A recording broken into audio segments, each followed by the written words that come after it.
a linda rosa que já triunfou, será pimenta ardida no peito, formiga andando com seu batalhão. Como é que eu posso ser areia fina que o vento levou, a lua cujo brilho alumeia, chuva miúda amaciando o chão? Ser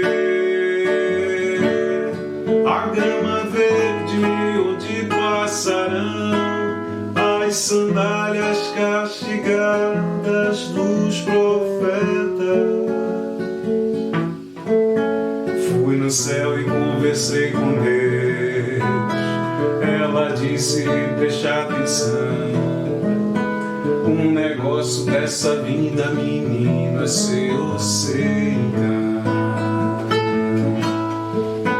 Fui no céu e conversei com Deus, ela disse: preste atenção, o negócio dessa vida, menino, é seu ou sei então.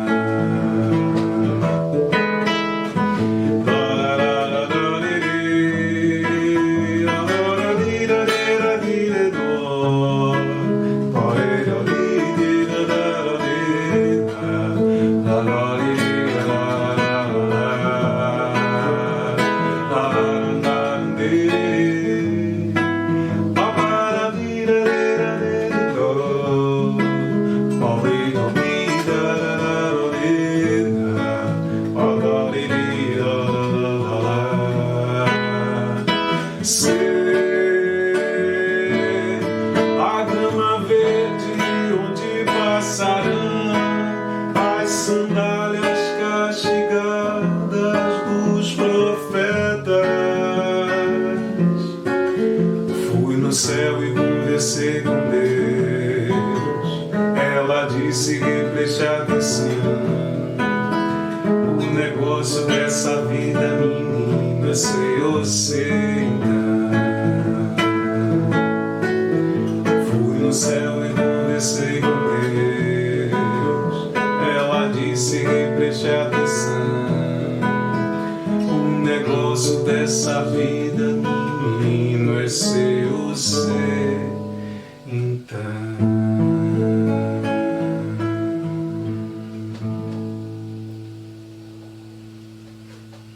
Fala galera, sou Rodrigo Rios, sou músico, compositor, sou professor de música também. Toco desde os 17 anos, né? Barzinho, né? Rodas de samba, seresta, aqui na cidade de Niterói. E em 2008, através de um programa da faculdade daqui da UF, eu comecei a estagiar dentro do curso de serviço social em um programa chamado Pontão de Cultura do Jongo Caxambu. O que consistia esse programa? Era uma parceria entre o IFAM, a Universidade Federal Fluminense, e os jongueiros, as comunidades jongueiras, né? Os mestres e as mestras jongueiros no Sudeste. E através desse intercâmbio, né, dessa imersão, né, trabalhando diretamente com comunidades jongueiras e quilombolas, isso transformou a minha vida, né? Primeiro, né, como negro, né, pertencente a essa raça nesse momento, né, com consciência disso, né? Porque antes a gente sabe dessas condições por conta do preconceito, da discriminação e também pela falta de acesso assim, a direitos que são comuns para outras etnias, né? E a partir desse programa eu comecei a me relacionar com as pessoas de uma maneira acho que muito fraternal, né? Porque era um ambiente onde eu me sentia em casa, onde eu me sentia à vontade, que eram os quilombos, as rodas de jongo. Conheci inúmeros mestres, inúmeras mestras que contribuíram bastante assim, para o meu desenvolvimento consciente, né, em relação à minha cultura, à minha ancestralidade, e o poder que isso tudo tem, né? Enfim. E a partir daí, eu comecei logo em 2010, junto com outros amigos e amigas, a fazer uma roda de jongo aqui na cidade de Niterói, em 2010.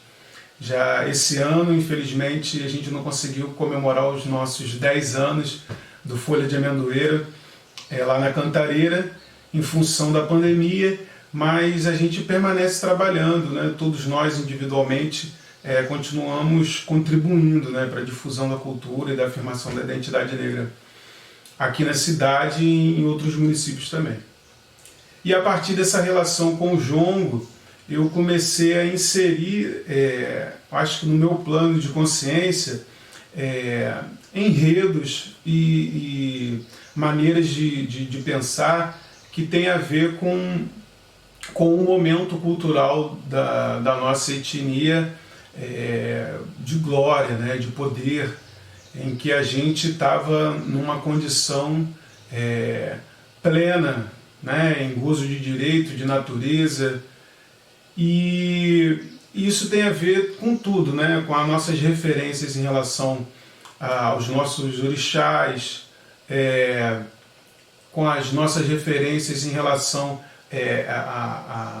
a territorialidade, né, o espaço que a gente vive, a construção, enfim, todos esses elementos começaram a se inserir dentro do meu campo de composição, né?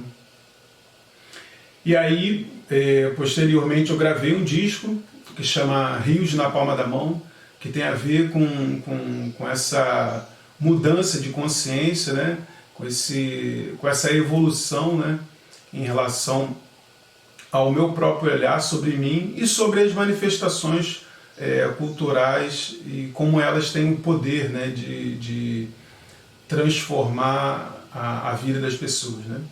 Aí gravei o disco, o disco fala de uma região praeira, né, como aqui em Niterói. Usei muito os cantos da Bahia também, as referências do jongo dentro das letras das músicas que eu faço. E posteriormente aqui também em Niterói, eu, Fabinho Rezende, fundamos um grupo que chama Mironga, que a ideia é cantar músicas, sambas, que tem a ver com a espiritualidade e com o contexto ancestral do nosso povo. Enfim, essa tem sido a minha trajetória em relação à música e à cultura. E entendendo também, obviamente, que em primeiro plano, pelo menos para mim, que a espiritualidade ela tem a capacidade de elevar a gente, né, para um pensamento mais firme, né, daquilo que a gente deseja ser, daquilo que são as nossas referências, né, porque os orixás, né, as divindades, seja ela que nome tiver, é uma referência, né, é um caminho que a gente pretende trilhar, né?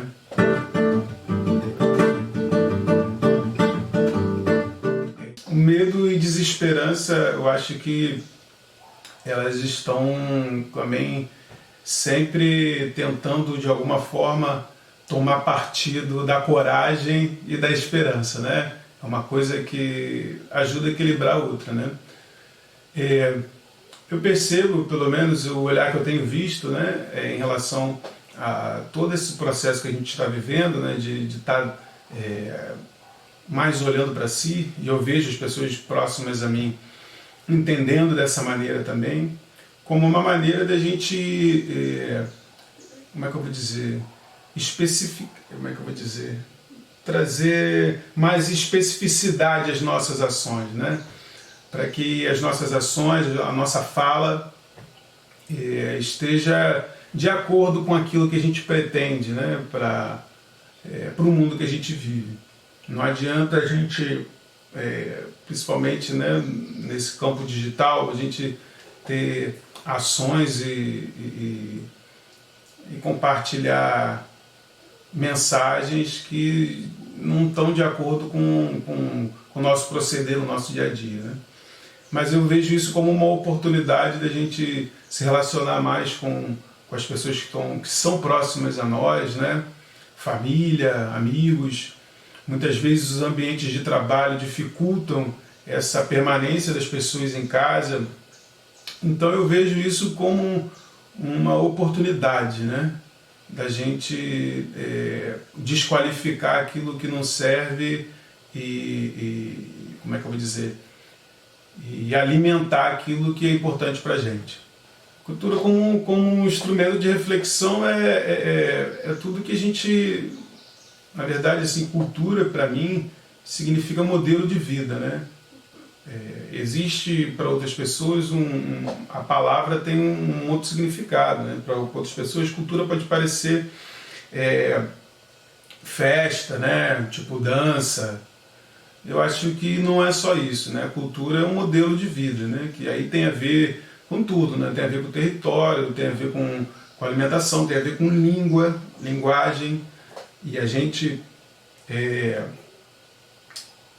ainda entende pouco o que significou essa colonização que a gente teve aqui no Brasil em relação à língua, né? Temos inúmeros povos nativos dessa terra que preservam os idiomas que são deste local, né?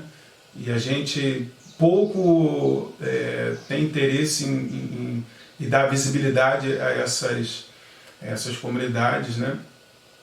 Enfim, eu acho que a cultura, de maneira geral, ela sempre vai ser uma maneira de como é que eu vou dizer, de elevar, eu acho que assim a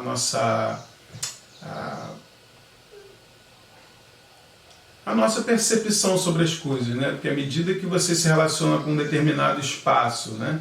À medida que você se relaciona com um determinado tipo de alimento que aquele espaço oferece para você, enfim, como é que eu vou dizer? Se você vive num local onde tem muito sol ou onde um lugar onde é muito frio, esse ambiente vai delimitar o seu comportamento, né?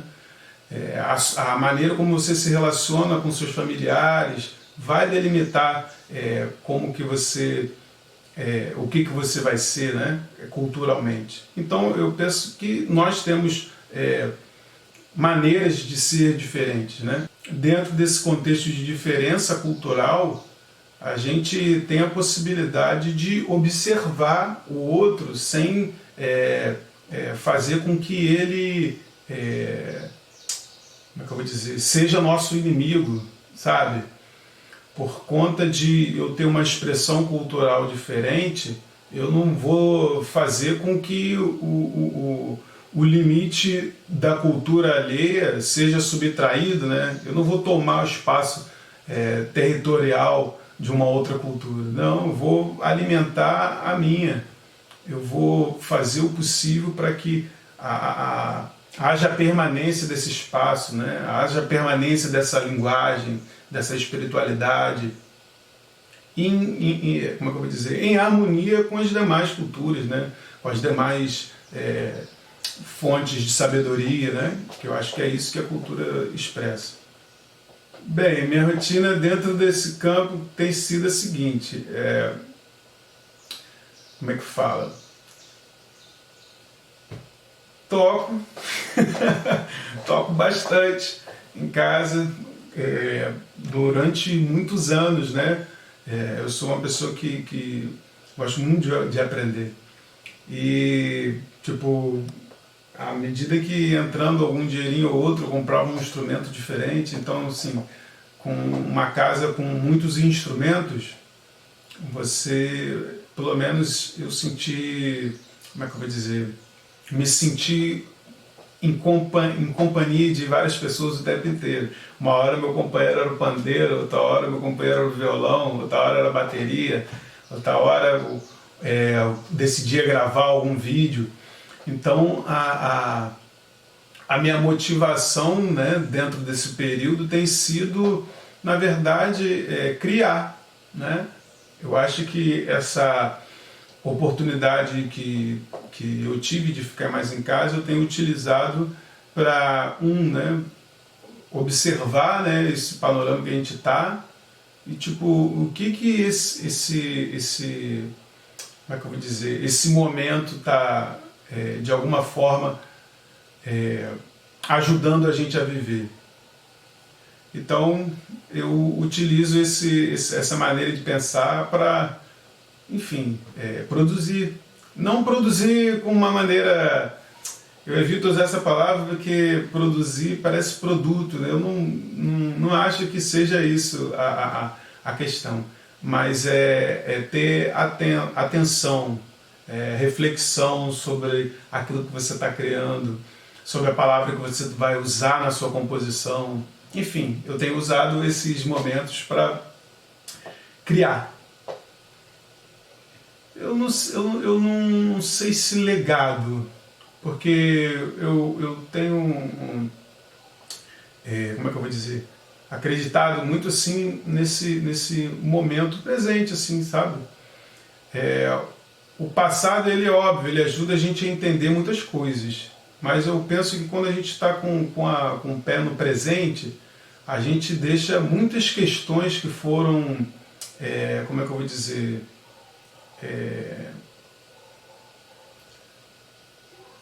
que deixaram cicatrizes, né? Eu penso que é importante a gente se despir um pouco disso e observar qual é de fato o nosso desejo. Eu acho que esse, pelo menos para mim, é um momento da gente pensar nisso. E se for um legado que essa pandemia deixe, no meu desejo é que seja esse. E o que eu espero para depois da pandemia, eu penso que como é que eu vou dizer? É mais honestidade, assim, né? Eu digo do ponto de vista individual, né? Eu não estou falando de honestidade de terceiros, não. Estou falando de honestidade, né? Tipo, faço isso, gosto disso, minha maneira de ser é essa, não é de outra. Então, assim, procurar, como é que eu vou dizer, estimular os espaços e as intenções que são de acordo com a gente, né? A arte, né? Ela é uma expressão da cultura, né? É uma das vertentes da cultura. E a arte, eu penso que ela contribui muito para o nosso desenvolvimento, né? Para a nossa perspectiva, para aquilo que a gente ainda não consegue ver. Eu acho que a arte tem esse poder, né? De aproximar aquilo que a gente deseja com a realidade que a gente tem. Em relação à pintura, ao teatro, à música, eu acho que todas essas vertentes, enfim, existem inúmeras, né? A arquitetura, existem inúmeras maneiras de expressar a arte, mas eu penso que o estímulo à arte, né? E a nossa iniciativa, na verdade, em direção a esse caminho é demais importante, né, para todo mundo, né? Porque ele gera conforto, né, gera muitas vezes conselho, né, como é o caso do samba, ele gera empatia, ele gera amizade, gera amor, gera solidariedade, enfim, a cultura, ela produz a nossa vida, né? E a arte é uma das expressões desse, como é que eu vou dizer, dessa abundância toda, né, de vida que a gente vive. Então é isso. Tchau, tchau, gente. Um abraço para vocês.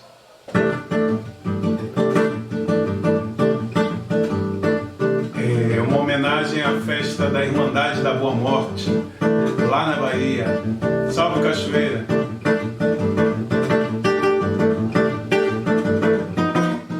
São Pedro tem a manhã da chave de tudo, tem um planeta. Maria queria ter a chave para entrar e gritar em tudo teu coração. São João amou a roça no quebra-bunda lá na Terra Vermelha. Mandou chamar toda Irmandade, hoje vai descendo de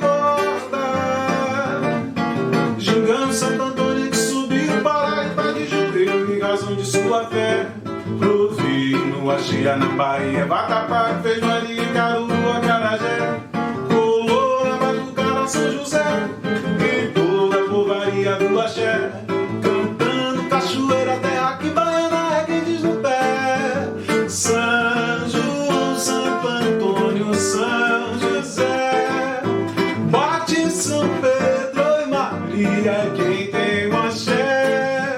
São João, Santo Antônio, São José, bate São Pedro e Maria é quem tem o axé. São Pedro tem a manha da chave de tudo no planeta. Maria queria ter a chave para entrar e livrar de tudo teu coração. São João amou a roça no quebra-bunda lá na Terra Vermelha. Mandou chamar todo, mandar de hoje vai ter som de roda. Xingando Santo Antônio que subiu para embaixo do joelho em casa onde suba a pé. Provei uma cheia na Bahia, Vatapá, fez Maria, Caruru, Acarajé, colou na Batucada, São José, e toda a povaria do axé, cantando cachoeira, terra que baiana é quem diz no pé. São João, Santo Antônio, São José, bate São Pedro e Maria é quem tem o axé. São João, Santo Antônio, São José, bate São Pedro e Maria é quem tem o axé.